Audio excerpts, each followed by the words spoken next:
By the year 2030, more than 3 million people in Seoul will be 60 years of age or older. In other words, in about 14 years, the Korean capital will become the 8th oldest city in the developed world.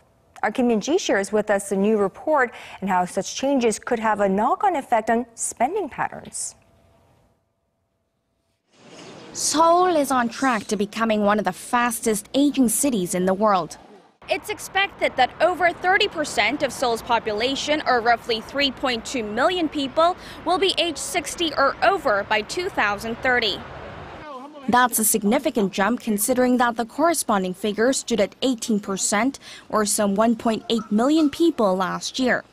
The 2030 figure puts Seoul in 8th place among cities in other major economies. Topping the list will be Tokyo at 13.2 million, or 35% of its population. Osaka will be second on the list, followed by New York.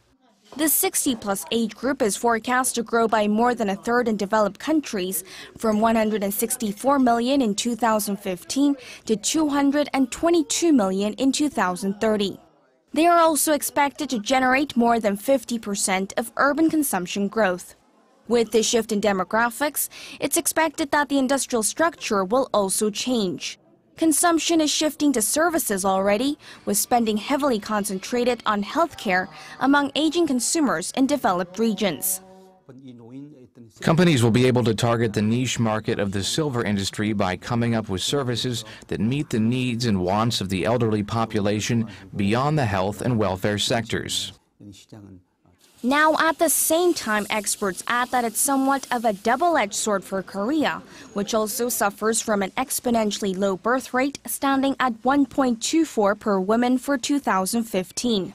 Experts say an aging population coupled with a low birth rate poses a threat to the nation's economy, as it would lead to a shrinking workforce. They say it would also lead to increased spending on health and welfare, as well as policies to prop up the birth rate.